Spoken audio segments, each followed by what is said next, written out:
E aí, galera, a gente tá aqui hoje, mais uma vez, mais um episódio super especial do nosso INQ Podcast. E hoje não poderia deixar de ser diferente. Estamos aqui com um cara que é incrível.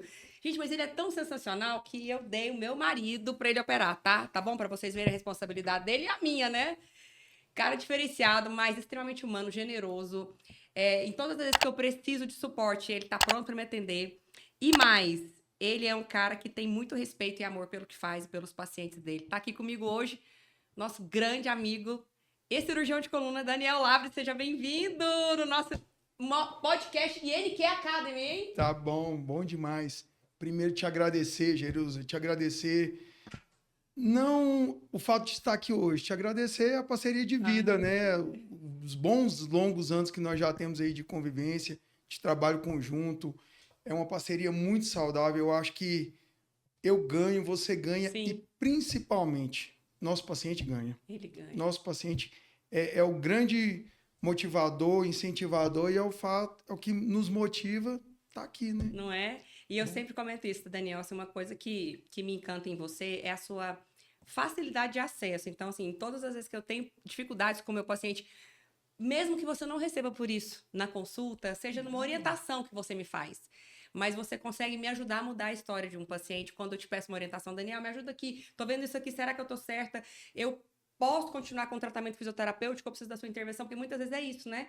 O paciente, às vezes, não tem sido muito incomum, doutor, eu ser a primeira escuta dele.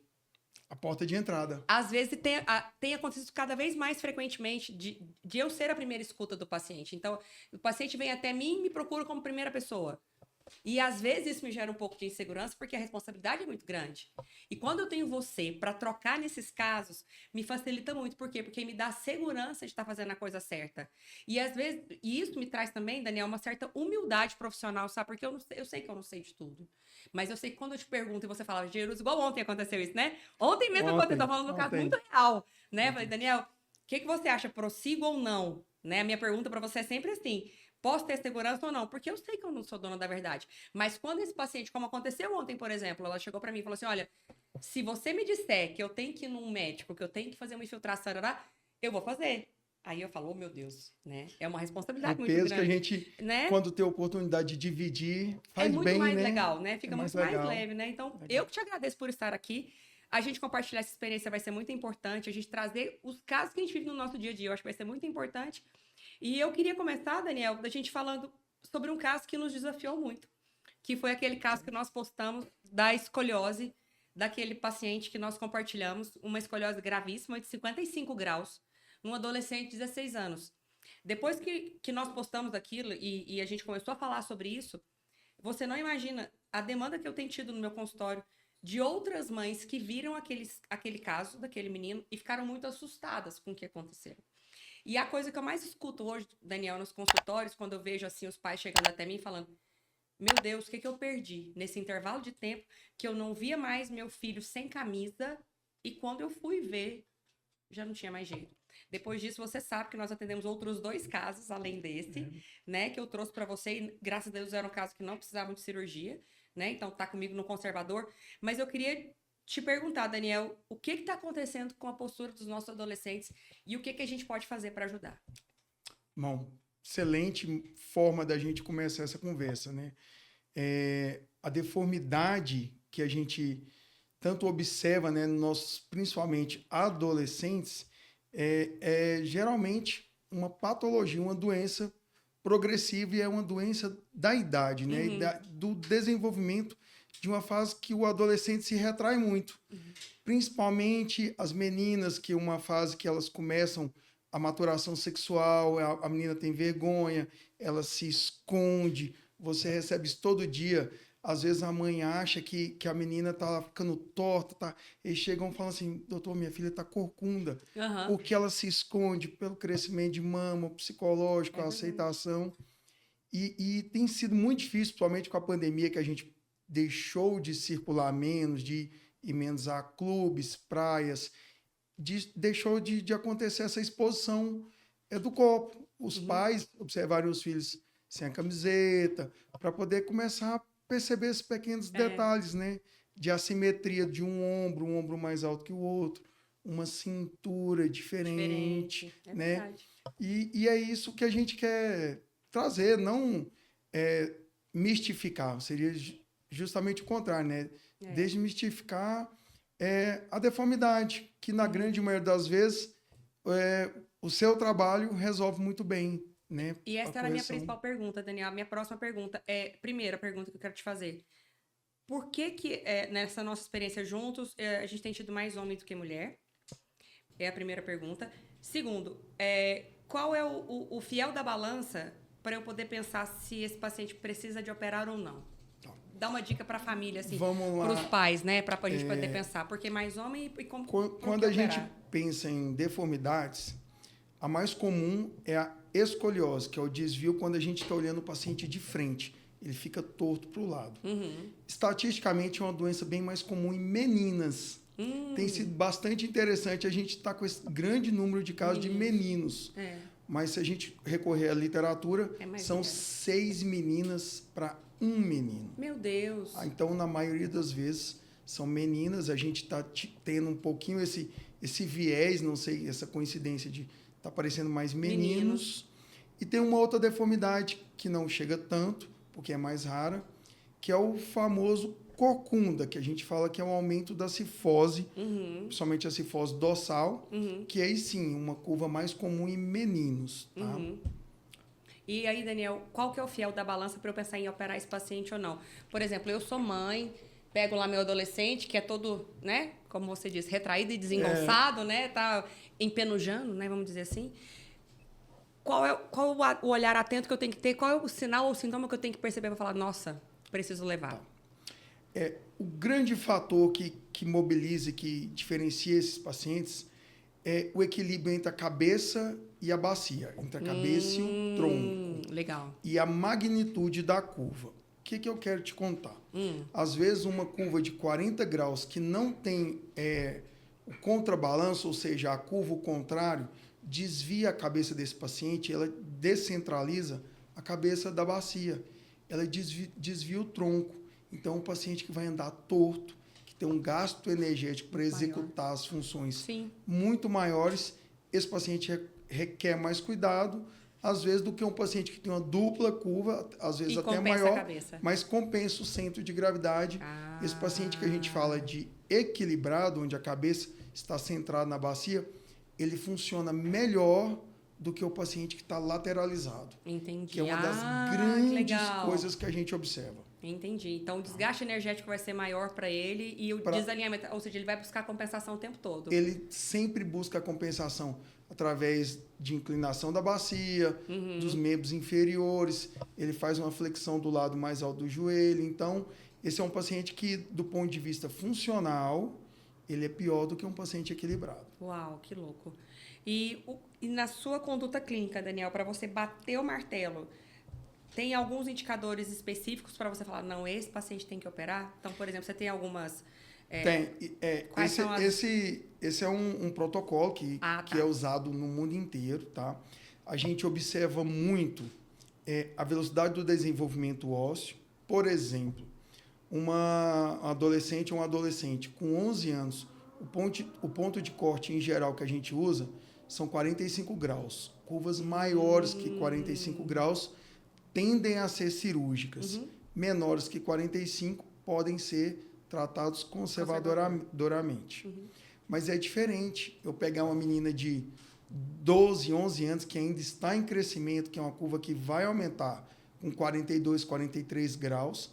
Para que eu vou esperar ela chegar a 60? Não precisa, né? Não precisa. De um paciente que já tem 22 anos, com uma curva de 40 graus e que não gera dor, que está equilibrado, esse a gente vai tratar conservador, apesar da curva de alto grau. Então, esses dois fatores principais que você considera. Idade, magnitude da curva. Em geral, curvas maiores que 45 graus são curvas de correção cirúrgica. E na sua experiência hoje, Daniel, tive a oportunidade de acompanhar esse caso, né, que você operou tão bem. Falar nisso, gente, queria até deixar um abraço, né, Daniel, para a sua equipe lá do IOG, do Instituto de Ortopedia de Goiás.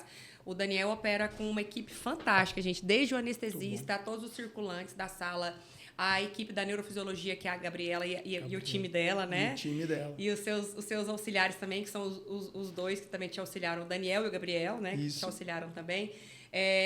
Quando você faz essa cirurgia, Daniel, de correção da escoliose, qual é a possibilidade de sucesso desse paciente? Hoje a gente fala assim, que a possibilidade de sucesso ela é de 100%. Olha só. A gente pode, como qualquer procedimento cirúrgico, ter pequenas intercorrências. Hoje, com a monitorização que você bem lembrou, neurofisiológica, nós temos uma segurança muito grande.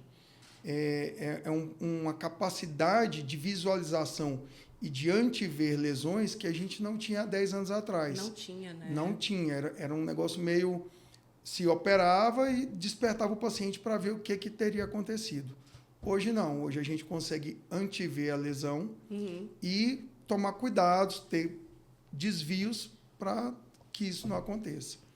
Em geral, os pacientes têm uma recuperação muito boa, o índice de complicação é extremamente baixo. Né? Baixo. E esse paciente que é interessante que vocês saibam, quando o Dr. Daniel deu alta para ele do hospital, ele já começou um trabalho de mobilidade dentro do hospital, para que vocês tenham uma noção.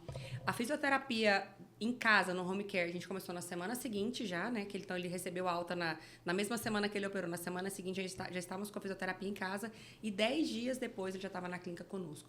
Né? E a evolução dele, você teve a oportunidade de vê-lo sexta-feira passada agora, né?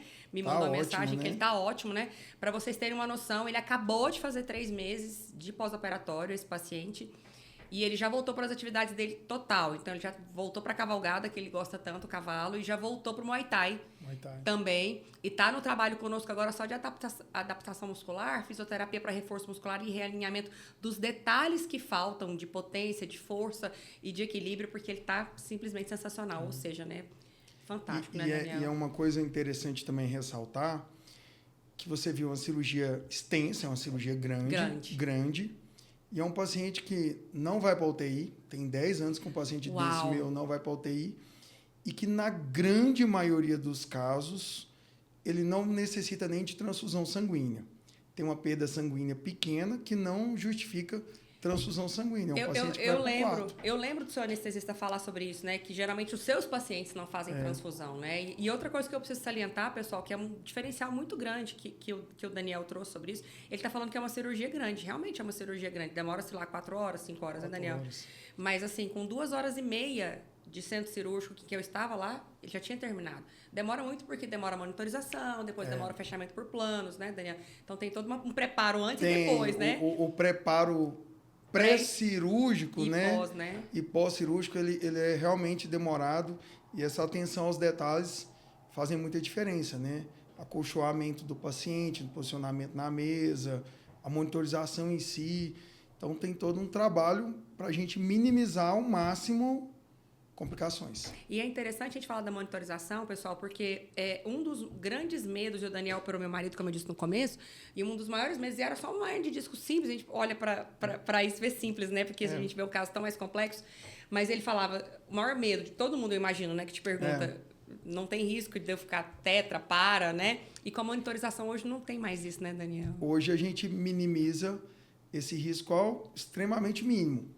É lógico que casos graves em que o paciente já entra com a lesão grave de coluna, principalmente cervical, por exemplo, um trauma, uma lesão tumoral. Então, assim, se o paciente já tem a lesão, a gente, às vezes, não consegue devolver isso de imediato. Mas em cirurgia que o paciente entra ígido, sem uma lesão neural, ele vai sair de lá ígido, né? Ígido. Que máximo, que máximo. Eu vou pegar uma linha do tempo só pra gente criar uma historinha na nossa cabeça. Então, a gente saiu da criança, do adolescente. Legal. Vamos passar para adulto jovem? Vamos Daniel, lá. sua casuística maior hoje no seu consultório de lesões de coluna em adulto jovem, o que tem sido? Hoje, o que mais a gente observa, lesões do esporte. Ah, meu Deus. Lesões do esporte. Lá vai nós. Lá vai nós. Seja pela má execução, seja pelos excessos, ou seja pela distribuição errada de exercícios, né? A gente tem visto hoje um número muito grande de pacientes que só querem fazer a parte aeróbica. Só quer fazer corrida, só quer o famoso beach tennis, né? Tá em famoso, voga, tá na moda. Tá na moda, todo mundo hoje joga beach tennis. Eu acho que o menininho de 6, 7 anos tá jogando beach tennis. Não que o beach tennis seja um problema. Eu sempre brinco com meus pacientes. O problema não é o beach tennis, o problema é só o beach tennis. Ele não se prepara para jogar o beach tennis. Perfeito. E aí onde a gente entra junto, né? Hoje, por exemplo, a gente atende, Daniel, o Theo Pimenta, e eu posso falar dele porque ele é um atleta que a gente patrocina. Ele tem 8 anos de idade e ele vai jogar agora o Sul-Americano. Legal. Então, ele tem 8 anos e ele joga como se fosse um profissional. É incrível ver ele jogar.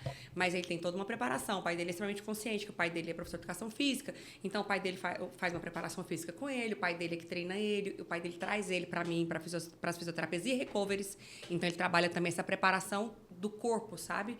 E é muito diferenciado quando a gente consegue trabalhar junto, né? É o preparo de um atleta, né? É um atleta, né? É um atleta, né? É um atleta mirim, mas é um atleta. Mirim, mas é um atleta. Ô, Daniel, mas aí eu quero jogar beach tênis, não me preparei.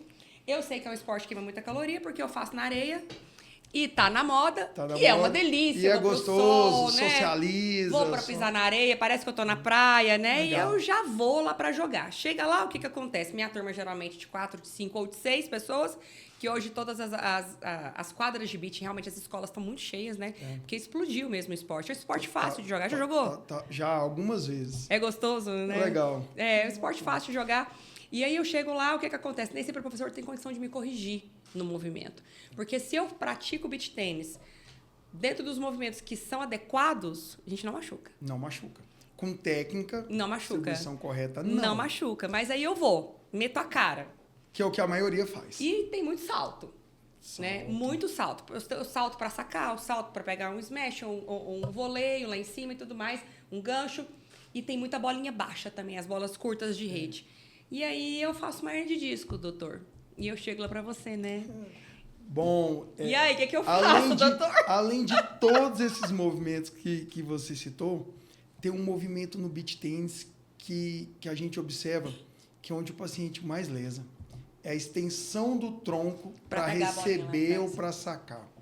Esse movimento de extensão, sem um trabalho de fortalecimento da musculatura abdominal, lombar, do core, produz lesão. É um movimento que exige da coluna, que se for bem preparada com técnica, ok, não vai te produzir nada. Mal executado, ao limite. Eu tenho paciente que fala, doutor, eu não vou lá para jogar menos que 2 horas. Desse jeito, é viciante. 2 horas. E aí a gente tem visto muito lesão hoje no beach tennis, por conta de um grande número de participantes e que o pessoal joga bastante sem técnica. Sem técnica. Mas aí o que mais você vê primeiro? Lesão muscular, imagino, né? A maioria lesão muscular. Grande maioria lesão muscular. Deus, né? Graças a Deus. É o paciente que eu vou medicar e te encaminhar. Que eu vou medicar. As contraturas, né? Contratura, estiramento, que acontece bastante, né? Lesões ligamentares mais simples. Simples, né? A gente né? pega lá tornozelo, joelho, lombar e até casos mais graves. Né? Até casos mais graves. Mas aí, Daniel, eu sou aquele paciente que eu sou insistente, né? Porque eu não quero parar de jogar, eu não quero também ir no médico, meu corpo dá sinal, né? O corpo vai avisando, não vai? Tá doendo aqui, tá contraturado ali, para aí. Mas aí eu vou continuando, porque eu sou teimoso, né? Quando chega quero jogar, doutor. Quando chega em você, já estou com uma hernia de disco. E aí? Porque a gente conversava um pouquinho antes nos bastidores, pessoal. Parece que é um diagnóstico, o Daniel usou um termo engraçado, parece que eu tô com câncer. Nossa, eu tenho hernia de disco, doutor. E agora? E agora, doutor? Parece, voltando um pouquinho, esse diagnóstico de hernia de disco virou uma sentença, né? Virou. Você ganhou uma sentença, é portador daquilo e vai ter aquela sentença para sempre. E graças a Deus não é o que acontece na grande maioria dos casos. Mudou, né, Daniel? A nossa mudou análise bastante, mudou muito, né? O entendimento do mecanismo fisiopatológico da lesão, a imagem melhorou bastante, muito, né? A gente facilita. tem acesso hoje a exames de imagem para a gente entender essa doença. E a gente percebe isso todo dia na prática, né? Que o paciente que tem uma hérnia, na verdade, ele está tendo a hérnia no momento, é circunstancial. Até porque ela não é passível de ser um problema a longo prazo, porque o paciente não vai dar conta. Então, se eu tenho uma hérnia de disco, isso não significa que eu vou ter ela pro resto da vida? Não significa. Para nós cirurgiões de coluna, quem realmente opera, a hérnia de disco para a gente, ela tem que ter sintoma radicular. Ela tem que produzir na lombar a tal da dor do nervo ciático. Ah, sim. Porque a gente é muito comum a gente ver o paciente que ele tem radiologicamente uma hérnia, tem um desgaste do disco, um disco preto, um abaulamento grande, e ele não tem a clínica, ele não tem a radiculopatia, ele não tem a dor do nervo ciático, ele só fica com a dor lombar. E esse é o melhor paciente, porque é uma coisa boa da gente ressaltar, essa hérnia, essa protusão, não é que o seu disco vai voltar a ser normal, mas ela é passível de redução de volume. A protusão pode virar só um abaulamento, a hérnia pode ser reabsorvida e o paciente nunca vai ter um disco novo, mas ele vai ter um disco funcional. Entendi. Ele vai viver bem, sem dor, com treinamento, por longos anos. E Daniel, quando a gente para observar a coluna de qualquer um de nós, é bem possível que todos nós tenhamos uns abaulamentozinhos, não é? Eu costumo falar assim, Jerusalém, os pacientes meus, todos vão sorrir e reconhecer. Eu brinco que falo assim, pessoal, com 30 e poucos anos a gente começa a ganhar um cabelo branco, não é? Começa a ganhar uma ruga. Com 40 o olho cansa, pede um óculos. Triste, mas acontece com todos. A coluna tem os seus sinais de envelhecimento, que é natural, que é bonito, e é o que nos diferencia, esse ciclo. Então, ela passa por ciclos. E a gente tem que saber interpretar esses sinais e que esses ciclos são bonitos, fisiológicos, e que a hérnia, que é a disfunção de um ou dois discos, é que é o patológico, não o envelhecimento natural da coluna. Então, tem que me preocupar se eu tiver uma radiculopatia, ter uma ciatalgia, o ciático está gritando ali, é bom procurar vocês. Esse é o paciente que, assim, até a gente fala de red flags, bandeiras vermelhas. Isso vem no livro. O que são os sinais de gravidade, né? É o paciente que tem a dor ciática, que desce para a perna, formigamento, dormência na perna, e em casos mais graves, o paciente pode cursar com perda de força, é o paciente que começa a claudicar, ele começa a mancar, ele chega mancando para você. Chega mancando. Às vezes até arrastando a perna. Até arrastando a perna. Quando a gente tem um bloqueio total, né? Esse é o paciente grave, esse é o paciente que ele tem que ser bem direcionado, tem que ser bem investigado, tem que ter um exame de imagem legal para determinar o grau de gravidade disso. A boa notícia, Daniel, que nós falamos nos bastidores, talvez seja isso, né? 80% a 85% desses pacientes são tratados conservadoramente, né? A grande maioria, Não deixou de ser uma sentença mesmo. Então, a gente precisa parar de falar, eu tenho uma hérnia de disco, né? Eu estou. É o momento. É o momento. Né? Eu não tenho, não é uma definição de uma característica da sua coluna, né? Isso é uma coisa importante que eu estou chamando a atenção, porque eu estava comentando isso com o Daniel, é um dever nosso informar. Orientar para que o paciente até procure um recurso que traga, por exemplo, a gente vê o Pilates, né? O quanto que o Pilates tem ajudado esses pacientes a manter uma longevidade de coluna boa, né? Assim, uma mobilidade, uma estabilidade boa, né? E tem trazido sobrevida para todo mundo, né? Sabe o que nesse sentido a gente vê muito? O paciente teve uma crise lá em 2015, 2014, ele falou, doutor, eu tenho uma hérnia de disco desde 2014. Eu falei, peraí, deixa eu entender. Você teve a crise lá, dor, e doeu esse tempo todo até agora? Ele falou, não. Na época eu fiz fisioterapia, fiz reforço muscular, eu fiquei bem 10 anos. Aí a mulher vem e me fala, na maioria das vezes, eu tive um filho, aí eu parei de fortalecer, ganhei peso, o homem... Não, doutor, eu tô com 2, 3 filhos, eu tive que trabalhar demais. Aí eu parei com a academia, eu parei com o Pilates, eu parei com a atividade física e agora eu retornei à dor. Mas ele não teve hérnia durante 10 anos. Ele teve uma crise lá atrás e está tendo outra hoje. Pode ser até local diferente na coluna. Nem precisa ser a mesma, né? Não necessariamente é o mesmo. Isso é muito interessante. Mas, Daniel, vamos supor que eu saio dessa curva aí de 85% de conservador. O que a gente tem hoje de recurso para tratar isso cirurgicamente? Assim, parece que melhorou muito. A gente estava falando sobre isso também, né? Temos recursos hoje que são fantásticos, né? Para poder melhorar esses pacientes, né? Como que é feito, doutor? A cirurgia de coluna passou por uma revolução nos últimos 10 anos. Esse processo já vinha, mas nos últimos 10 anos, assim, nós tivemos a real consolidação. Uau. Principalmente depois de 2021, que uma determinação da ANS obrigou os planos de saúde a fomentarem as novas tecnologias. Tá? Sim. Então, hoje, isso se tornou muito real após 2021, porque a ANS colocou no rol, tá, da obrigatoriedade do tratamento minimamente invasivo. Nós temos hoje bloqueios, infiltrações guiadas da coluna para casos mais leves, casos de hérnia sintomática, que é o que mais assusta a gente, né? O paciente que está com dor, dormência, perda de força. A grande maioria dos casos hoje a gente consegue tratar por endoscopia, que é uma cirurgia assim revolucionária. Isso que eu queria te perguntar. Quando a gente fala de endoscopia, eu só penso naquele exame que faz aqui, só né? pensa aqui, né? Mas como é que é feita essa? Então, assim, é uma videoendoscopia para cirurgia de coluna, tá? Ela tem uma gama muito grande de procedimentos que podem ser associados e a abordagem, assim, de uma muito vasta variedade de doenças da coluna. Uau. A mais comum é a hérnia discal, mas a gente pode tratar cisto, alguns tipos de tumores de coluna, estenose medular, que é uma doença mais do idoso, né? Sim. E isso é muito bacana porque hoje a gente consegue fazer uma cirurgia dessa com anestesia local e sedação. Não acredito. Anestesia local e sedação. A grande maioria dos casos, anestesia local, sedação, alta após 3, 4 horas do procedimento. 3, 4 horas? 3, 4 horas do procedimento. Ou seja, quase um exame. É quase um exame. Ele interna, opera, ele alimentou após o procedimento cirúrgico, ele é colocado para deambular, deambulou, tô sem dor, tô bem, casa.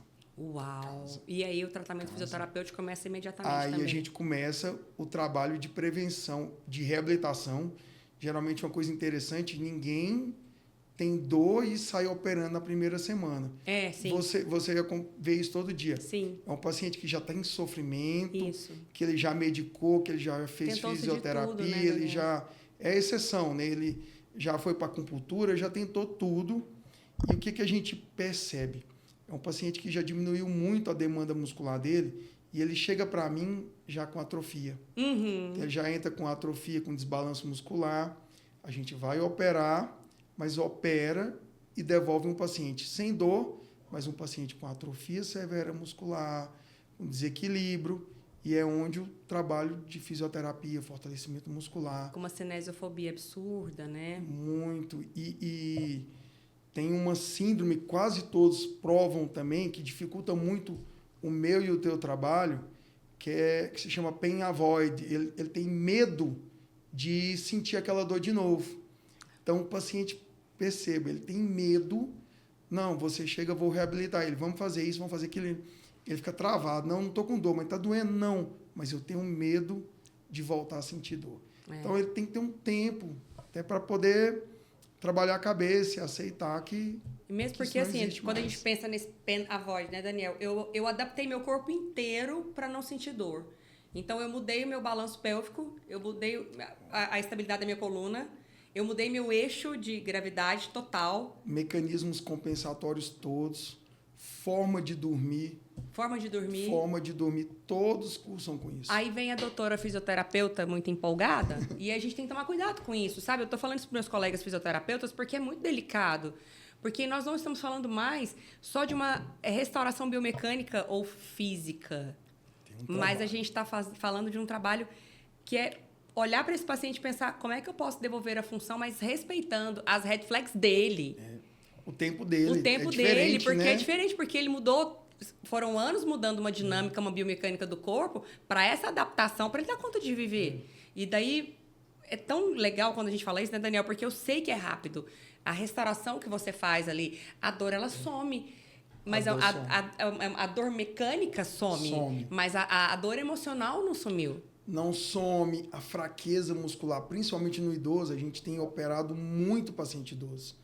Eu operei semana passada um senhorzinho de 89 anos. Uau! Uma hérnia grande, mas ele estava 2 meses acamado. Tadinho. Aí, como que você quer que um paciente saia de uma situação dessa, rapidamente, né? sarcopênico, Sarcopênico. e vai deambular no outro dia. Não tem jeito, vai, né, não Daniel? vai. Então, assim, gente, é a individualidade de cada caso, né? Então, eu sempre falo muito isso nas minhas aulas para os meus alunos, né? A gente tem que tomar cuidado mesmo, porque não é o que você tem vontade de fazer, mas é o que o paciente consegue funcionalmente, né? E por isso que a gente usa uma escala, que é a CIF, que é a Classificação Internacional de Funcionalidade, sabe? Então, a gente sempre pergunta para o paciente, sabe, Daniel, assim, qual que é a sua vontade a partir de agora? Tá, você operou. O que você não fazia antes que você tem vontade de fazer agora? Quer fazer.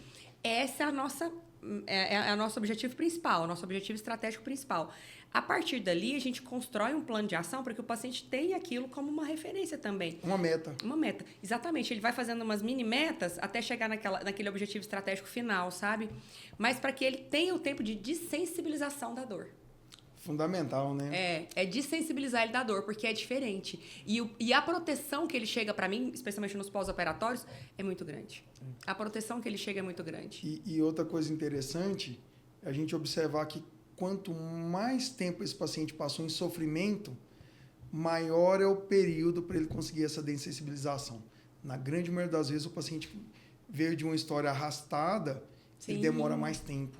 E aí a gente precisa ser muito né? sensível, né, Daniel? Muito sensível, ter muito tempo com esse paciente, muita habilidade, né? E é o que eu sempre falo, assim, é você olhar não para as hard skills, sabe? Mas para as suas soft skills. Uma escutativa, amorosa, carinhosa, entrar mesmo no mundo dele e desenvolver essa empatia para cuidar dele com maestria. E é tão legal quando a gente tem um resultado bom, né? É bom demais, né? É bom demais, meu Deus. Demais, e a gente fica pensando assim, né, Daniel? E vai chegar para todo mundo, né? Como você falou, a nossa coluna já está dando sinais desse envelhecimento, né? Já, ela passa por esse processo, né? E é muito interessante que... Ela é o eixo de tudo, né? A cirurgia de coluna nos anos 2000 tentou fazer o inverso. Ela tentou restaurar os padrões do adulto jovem para todo mundo. E seria teoricamente lindo. Ela queria os mesmos valores angulares para equilíbrio espinopélvico, para incidência pélvica, do idoso para um paciente adulto jovem. Foi uma tragédia, Jesus. Porque eles não conseguiam.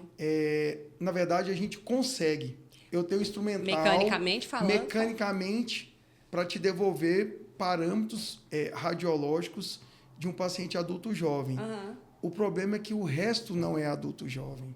O músculo não é, o joelho não é, o quadril não é. E foi uma tragédia a médio e longo prazo. Esse paciente que foi tentado a devolução de parâmetros do adulto jovem foi uma tragédia na vida dele. Então, hoje, a gente poderia pensar que você tem quase que uma customização da indicação cirúrgica para ele. Você sabe quando você entra ali até exatamente quais ângulos mudar e como mudar e quanto mudar. E uma coisa muito legal que a endoscopia trouxe para a gente se chama tratar o target. A gente vai só no alvo. Só no alvo. Só no alvo. Eu não quero devolver tudo de novo para o paciente. Eu quero tratar aquilo que é novo e que tirou ele dos últimos 60, 50, 80 anos. É o que veio agora, é o que está machucando ele agora. É aquele pontinho. Ele quer voltar a ter a coluna de 80 anos dele, 60, 70 anos. Até porque a demanda do paciente de 80 é diferente do de 40, né? É menor, né? É bem menor, né? Expectativa de... Ele não quer jogar beach tennis. Aos 80 até tem. Tem vários que dão conta, mas a maioria não. Não, e ele nem tem essa vontade, né? Ele quer ser funcional mesmo. Quer ser funcional e viver sem né? dor. Eu quero viver minha vida e ter os meus movimentos. Muitos pacientes meus nessa idade, eles falam assim, olha, eu quero sentar no chão, brincar com os meus netos. Me ajuda. Eu quero sentar no chão para ficar com os meus netos e conseguir levantar com qualidade. Então, tem muito a ver com isso, né? Com o dia a dia, né? E o de cuidar da hortinha, já recebeu? Tem também. Eu estava cuidando do meu jardim, da minha hortinha. Tem. E machuquei agachada, cuidando da minha plantinha. E eu preciso voltar, né? Porque é isso, né, Daniel? Estamos caminhando para isso, né? Olhar para eles com carinho. E quando eu penso nesse paciente mais crítico, que é o último que eu vou falar sobre isso, Daniel, o paciente mais idoso, aquele que já está com uma coluna bem degenerada, ou seja, foram anos de sofrimento em cima dessa coluna, Só fazer um parênteses, uma pergunta que eu tenho, uma dúvida. Minha sogra vive me perguntando isso. A gente diminui com o tempo? Diminui com o tempo. Meu Deus, não me fala isso. Com certeza a gente diminui. Não me fala isso. Aí, tá vendo, Com dona certeza. Ceni? Você diminuiu mesmo. Esse dia a gente tava na fazenda, ela falou, me mede aqui, que eu acho que eu diminuí. Eu falei, vamos medir. Ela falou, eu diminui muito. Diminui bastante. Por que isso acontece, doutor? Aí eu vou extrapolar um pouco mais. A gente diminui durante o dia, em 24 horas. Você tá brincando? Eu acordo Durante de o manhã dia, com uma altura? Com uma altura e termina no final da noite com outra. Lógico que isso é milímetro. Sabe por quê? Porque o disco se hidrata durante o sono, durante a noite. Uau. Então você ganha um pouquinho de altura discal à noite, perde durante o dia. E o que justifica a perda de altura é que com o envelhecimento o disco da coluna perde altura. Não é teu fêmur que diminuiu de tamanho. É o disco que vai achatando, vai perdendo o conteúdo hídrico. Eu brinco sempre, falo assim, é um amortecedor que vai gastando. Ele vai perdendo a altura. E isso acontece. De 2 a 3 centímetros é bastante comum do paciente quando era adulto jovem para idoso. É mesmo. Então a gente diminui. vai diminuir, não tem jeito. Vai diminuir. Tem jeito não. Mas, Daniel, e aí eu sou um idoso que tem um problema de coluna bem crônico, arrastado, um desgaste importante. Quais recursos que hoje o cirurgião de coluna tem para cuidar desse idoso, caso ele chegue para você com uma necessidade grave? Isso é uma pergunta muito bacana, porque é um processo evolutivo da coluna, né? A gente percebe o teu cuidado, o meu cuidado vai mudando ao longo dos anos, né? Vai se mudando o formato e a forma de apresentação. E o que a gente observa no idoso? A gente não observa no idoso a hérnia de disco, que o contrário que a maioria das pessoas pensam, a hérnia de disco é do adulto jovem, é quem tem o disco. Então, ele tem a sua hérnia de disco, ele rompe o disco aos 30, 40 anos. Esse processo degenerativo evolui com o passar do tempo. E, na maioria das vezes, o idoso chega um paciente que ele já tem uma artrose avançada. Ele já topou, a gente fala assim, ó, já está tocando placa vertebral, corpo vertebral, vértebra com vértebra. Osso com osso. Osso com osso. E aí a abordagem muda. Já não é mais uma cirurgia, por exemplo, na maioria das vezes, de endoscopia. Porque a endoscopia eu vou tratar um disco mole, se for o caso. Então, se a gente identificar que a dor do paciente está vindo daquele processo, que é o processo de artrose, de desgaste, perda de altura discal, quase sempre ele evolui com a hipertrofia dos ligamentos internos do canal medular, tem uma compressão sobre a medula. Esse paciente também, hoje em dia, tem benefício de novas tecnologias, né? Isso mudou bastante. Há 30, 40 anos atrás, todo mundo tem algum conhecido que operou a coluna pelas costas, que colocou um monte de parafuso. É verdade, as artrodeses. As artrodeses posteriores, né? Que a maioria são resultados, alguns bons, outros nem tantos. É que aquele fixa trauma, muito o paciente, né? Fixa muito o paciente. São cirurgias que o paciente ficavam longos períodos internados. Então, assim, esse paciente também mudou. Pois é, eu vi que você viajou agora, né? Agora no começo do mês, não sei. E você estava com umas tecnologias diferenciadas. Você estava trazendo para o estado de Goiás, né, Daniel? O que você trouxe? Então, estamos trazendo o que tem de melhor e mais moderno para o mundo. Olha eu estava brincando contigo que músculo é vida, né? Se o músculo é vida no paciente jovem, imagina no idoso. Nossa. Que já tem uma demanda, que já tem um estoque muito baixo. É verdade. Se você faz uma cirurgia posterior, que destrói o músculo, que afasta muito o músculo, você tirou tudo que ele tinha. Então, hoje, a tendência do mundo são os acessos que a gente chama de acessos laterais à coluna, tá? A gente entra pela musculatura lateral do abdômen. É uma cirurgia extremamente segura, tá? E muito, muito pouco agressiva, porque eu não leso praticamente músculo nenhum. É uma divulsão do músculo, a gente afasta. Só afasta. Só afasta. Nem sutura no músculo precisa dar, porque ele só é afastado, tá?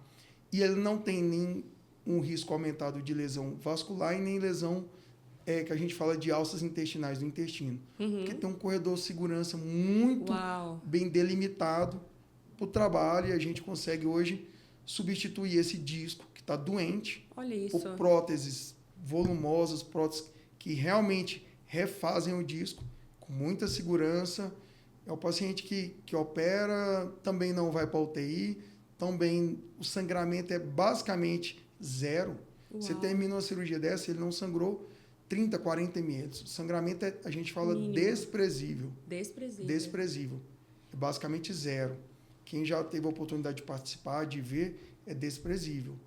E é o paciente que opera hoje de manhã, amanhã cedo está indo para casa. Ou seja, se eu tiver um avô, uma avó em casa que tem dores assim, eu não preciso ter esse medo, né? Mas...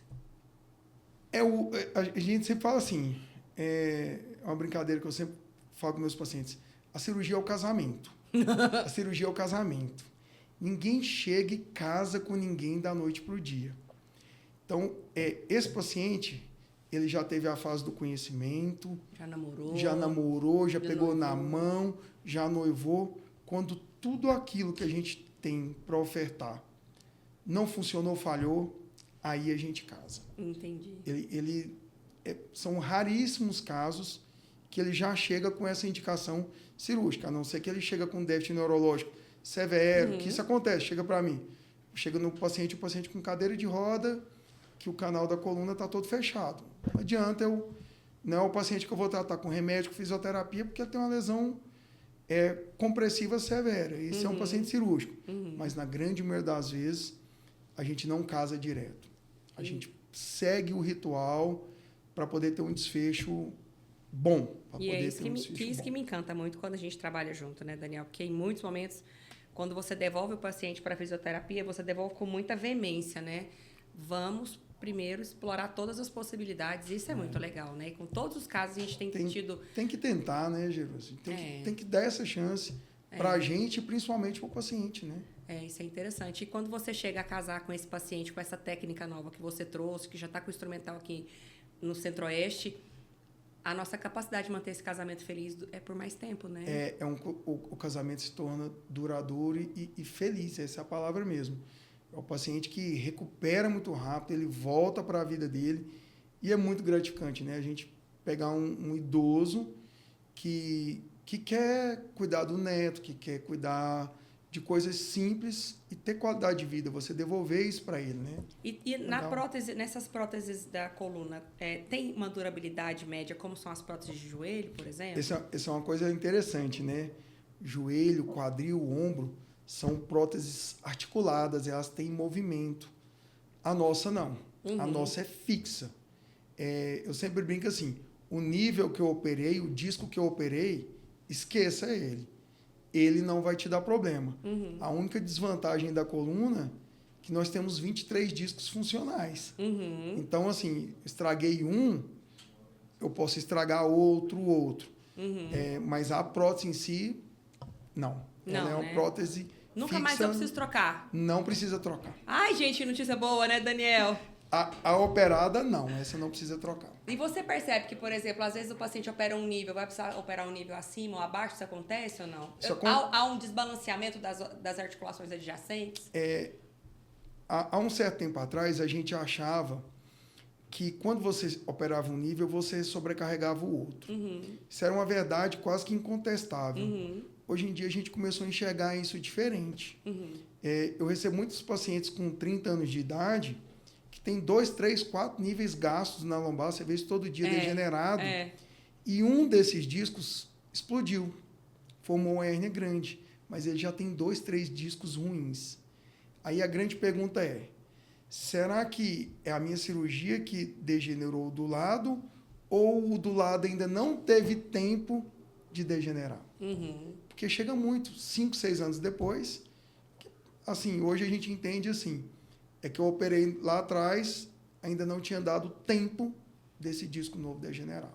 Com as técnicas modernas que a gente consegue restabelecer a altura discal, o eixo da coluna, que a gente gosta tanto na lombar, né, a lordose lombar, a cirurgia não influencia no disco adjacente. Uau, que top, hein? Ou seja, Daniel, é uma visão extremamente moderna, tecnológica e humanizada. Humanizada.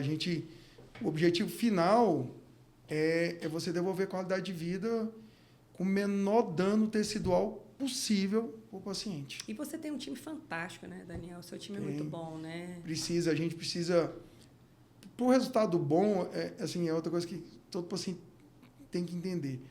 Se você pega ingredientes bons, com técnica boa, com tudo certinho, tem chance de, no final, a chance é alta da gente produzir uma coisa boa, né? É verdade. Agora, você pegar um ingrediente ruim, um material ruim, a mão de obra pode até ser boa, material ruim, tentar produzir uma coisa boa... Não vai rolar, né? Quase nunca, né? Nunca, quase nunca. Quase nunca. E, Daniel, como que você percebe hoje, para a gente poder pensar um pouco de mercado, né?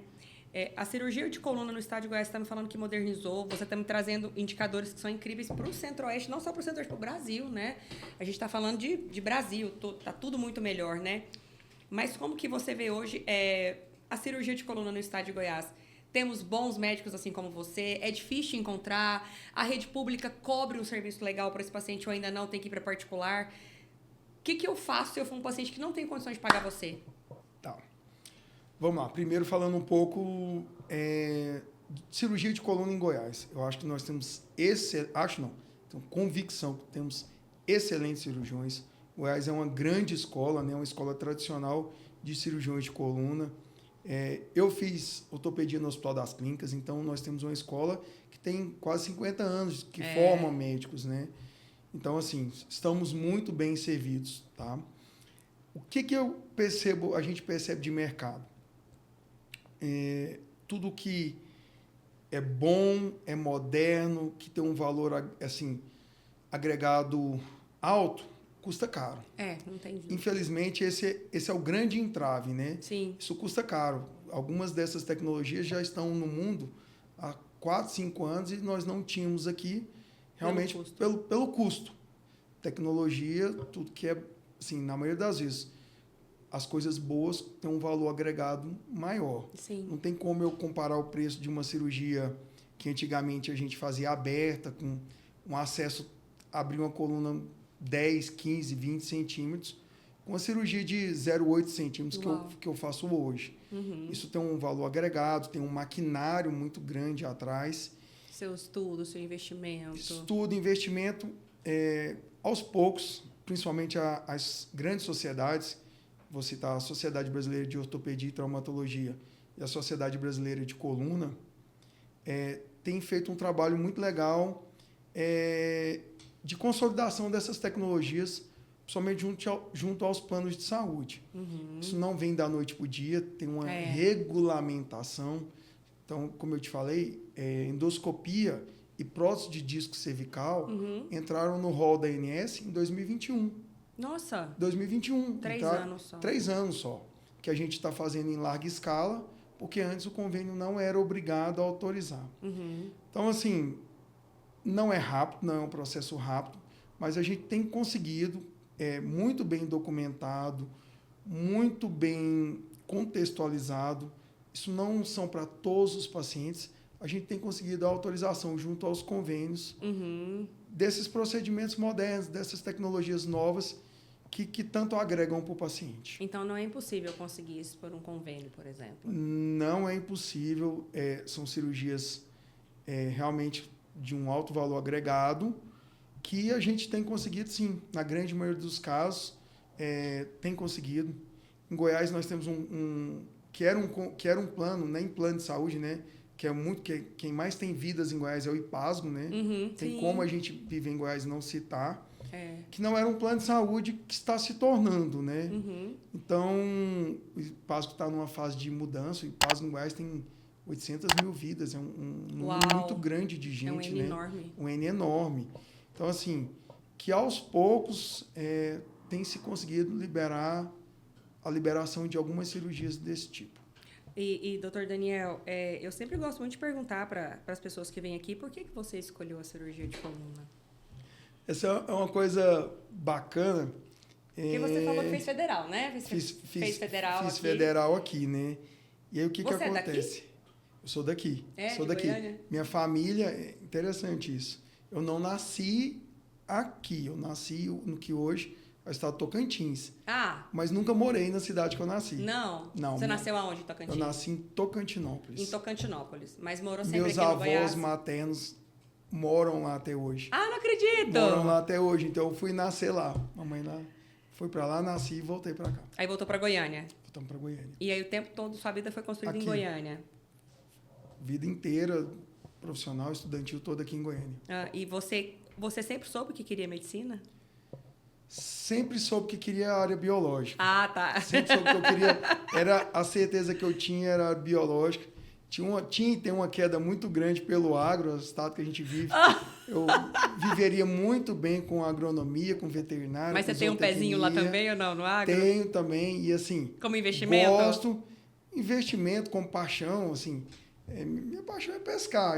Meu hobby é pescar. Mesmo? Hobby é pescar. Então, eu gosto muito de mato, gosto muito de O natureza. Thiago Cacheta esteve aqui comigo também, há uns dias atrás, e ele falou a mesma coisa. Do quanto que ele gosta desse agro, né? É. E a gente vê muito médico tendo o agro como um plano de negócio também, né? É um investimento mesmo, Plano de né? negócio, a gente está passando por uns momentos complicados, né? Vai fazendo uma transição. Fazendo Não uma coloca transição. todos os ovos na mesma cesta, né, Não, Daniel?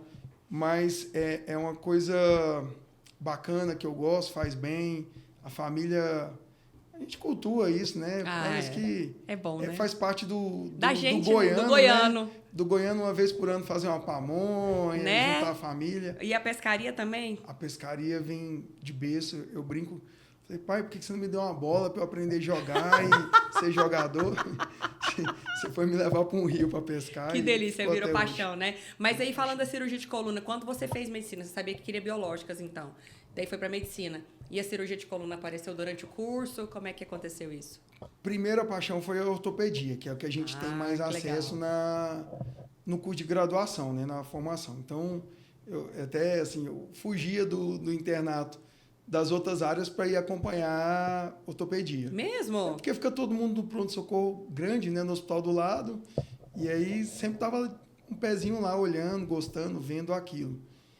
E o que me encanta muito em ortopedia, principalmente cirurgia de coluna, é a resolutividade. Sim. É assim, é diferente de um paciente clínico que você vai ficar lá 1, 2, 3 anos Sim. com medicamento, com aquela coisa toda, e ele não cura e nem sai daquilo. Enxugando gelo. Enxugando gelo.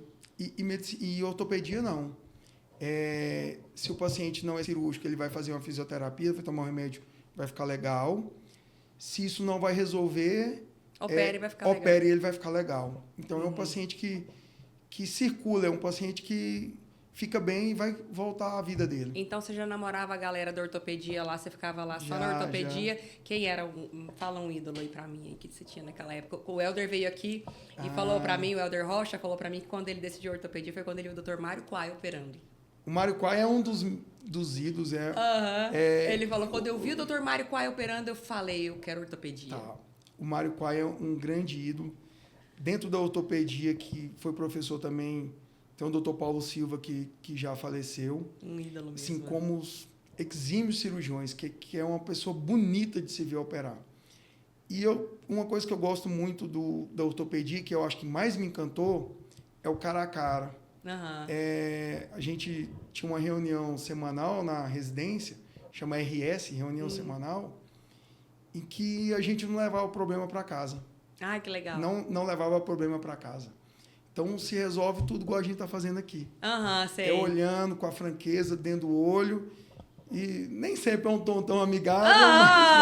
Tão agradável, né? Mas a gente não leva nada para casa. Não se levava nada para casa. Lavava toda a roupa suja a ali gente mesmo.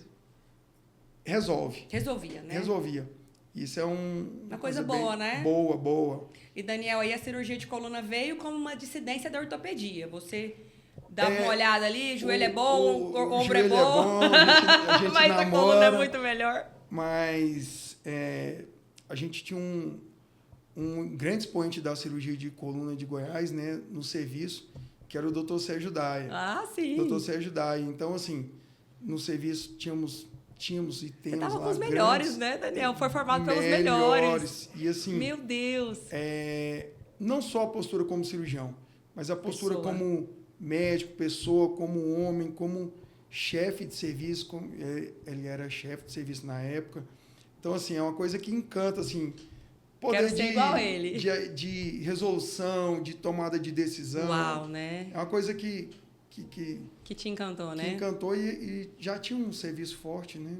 Que bom, Legal. né? Ou seja, Daniel, você veio para somar, né? Que esse time que já é Isso forte, né? Não, o time, a gente tá bem servido. Graças a Deus, Graças né? a E agora, Deus. a última pergunta. Como é que você faz para pescar com 2 filhas? Essa pergunta é Gente, ótima. ele tem 2 meninas, a coisa mais linda. Então, na casa dele é diferente da minha casa. Na minha casa tem 3 meninos. Meu marido e mais 2. Na casa dele são 3 meninas. A esposa e mais 2. Como que você faz para pescar com elas? Existem as pescarias com elas Ah! e as sem elas. Você leva E também? as sem elas. E elas gostam? Gostam. Assim, é diferente com elas, né? Então, a estrutura é outro, o cuidado é outro, o passeio é outro. Mas é muito gostoso e é onde a gente gosta, investe, aí tem que ter um barco mais legal, mais confortável. Ah, mas é lógico, né? Para levar as damas. Para levar as damas. Eu levo as filhas, a esposa, a sogra, a mãe. Não me fala isso, vai você e esse Todo tanto mundo. de menina. Todo mundo. Que Tem delícia. hora Tem que levar seu pai para ajudar, né? Meu pai sempre vai, mas aí quando eu levo esse tanto de mulher, Ele fala, não, ele me abandona e vai pescar sozinho. que é muita conversa, né? Espanta os peixes, né? Daniel, como é que eu faço para te encontrar? Se eu morar lá no interior, tô vendo esse podcast, como é que eu faço para encontrar o Dr. Daniel? Onde é que você tá? Tá. Eu atendo e opero praticamente todos os dias no Instituto Ortopédico de Goiânia, tá? Aqui no setor Bueno, do lado do Atacadão do Costa, tá? E atendo no Centro de Ortopedia Especializada, que é uma clínica um pouco menor, uma pegada um pouco diferente, onde também realizo consulta por telemedicina. Ó, isso é uma coisa muito interessante. O Daniel me salvou esses dias com um paciente que estava em São Paulo e ele precisava viajar para Recife no final de semana e o Daniel fez uma consulta com ele, um teleatendimento que foi incrível, de medicação, prescrição de receita controlada e tudo, deu tudo certo. Então foi incrível mesmo, me salvou. Ficou bem, né? Ficou ótimo, graças a Deus. Sem cirurgia, né? sem Sem nada. cirurgia, sem nada. Então, assim, foi um salvo também que é importante. Então, se você não mora em Goiânia, mas quer ter uma consulta com o Dr. Daniel, tem toda a qualidade, o exímio detalhe das coisas que ele faz nesse teleatendimento que ele faz. Então, para eu marcar com você, Daniel, como é que é mais fácil? Então, é o COI Ortopedia. COI Ortopedia ou no IOG. No IOG, né? E eu queria também deixar para vocês, então, as redes sociais do Dr. Daniel Labres, gente. Então, é Dr. Daniel Labres. Vou falar de novo, hein? @Dr. Daniel Labres, que está aqui conosco. Daniel, eu queria te agradecer demais. Foi muito legal esse papo. Eu poderia ficar horas aqui conversando com você. Legal, eu te sinto... Eu acho que é recíproco, eu te sinto em casa quando a gente tá junto. Eu também. Mas essa conexão, ela acontece de uma maneira muito, muito sutil e ao mesmo tempo verdadeira, né, Daniel? Eu fico muito à vontade de estar com você também. E o mais legal de ter essa jornada que a gente tem construído com tanta gente que a gente conseguiu reabilitar, que a gente conseguiu devolver a vida e a função e a saúde, né, física e emocional. É maravilhoso. Então, é a nossa missão e que bom que a gente consegue dividir ela juntos, tá conseguindo dividir, tá conseguindo criar amigos, né? Tem entre os pacientes, tem um vínculo. Isso é muito bom. Isso é muito bom. Então, obrigada de novo, mais uma vez. Gente, eu espero que vocês tenham gostado. E o Alisson, que está aqui do meu lado, que é o meu marketing, ele pede para eu falar para vocês, não deixem de seguir o INQ Academy nas nossas redes sociais. Assista o nosso podcast, que é sempre na segunda-feira, meio-dia, tá sempre no ar. Muito obrigado por hoje, Daniel. Uhul! Obrigado. Valeu, galera. Obrigada.